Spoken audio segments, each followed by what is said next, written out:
BBC আন্তর্জাতিক সংবাদে আপনাদেরকে স্বাগতম। এই মুহূর্তে আমাদের হাতে এসে পৌঁছানো ভারতের ভোটের নতুন সুপারস্টার থালাপতি বিজয়ের ঘোষণা। ৩৯ বছরের রেকর্ড ভাঙতে চলেছেন বিজয়। সাফল্যের নেপথ্যে রয়েছে যা তামিলনাড়ুর ২০২৬ সালের বিধানসভা নির্বাচনে বিজয় হলেন দক্ষিণ সুপারস্টার বিজয় থালাপতি।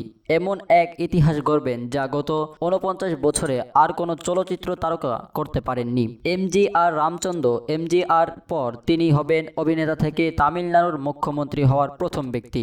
সর্বশেষ ১৯৭৭ সালের নির্বাচনী সিনেমার জনপ্রিয়তাকে সরাসরি রাজনৈতিক শক্তিতে রূপ দিয়েছিলেন এমজিআর। ওই নির্বাচনে জয় পেয়ে তিনি টানা এক দশক তামিলনাড়ুর শাসক করেন। কল্যাণমূলক রাজনীতি ও ব্যক্তিকেন্দ্রিক জনপ্রিয়তাকে মিলিয়ে তিনি রাজ্যের রাজনৈতিক সংস্কৃতি বদলে দিয়েছিলেন। এরপর বহু অভিনেতা রাজনীতিতে এলেও কেউ এককভাবে ক্ষমতায় চূড়ায় পৌঁছাতে পারেনি।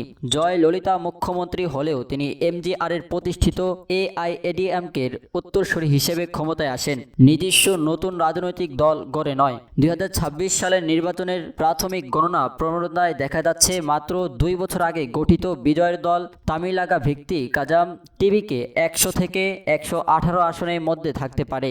নিম্ন সীমান্তেও এটি তাকে রাজ্যের শীর্ষ রাজনৈতিক শক্তিগুলোর কাতারে নিয়ে যায়। আর ১১৮ আসনের কাছাকাছি পৌঁছালে ২৩৪ সদস্যের বিধানসভায় সংগঠিষ্টতায় দ্বারপ্রান্তে চলে যাবে দলটি। বিশ্লেষকদের মতে বিজয়ের উত্থানের সবচেয়ে বড় বৈশিষ্ট্য হলো এর দূরত্ব ও পরিকল্পিত অগ্রগতি।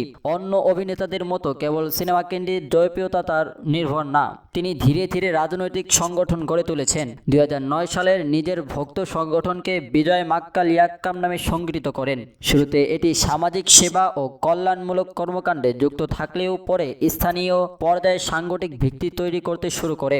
২০১১ সালে সংগঠনটি প্রকাশ্যে এআইএডিএমকে জোটকে সমর্থন দেয়। এটি ছিল নির্বাচনের রাজনৈতিক বিজয়ের প্রথম প্রত্যক্ষ অবস্থান।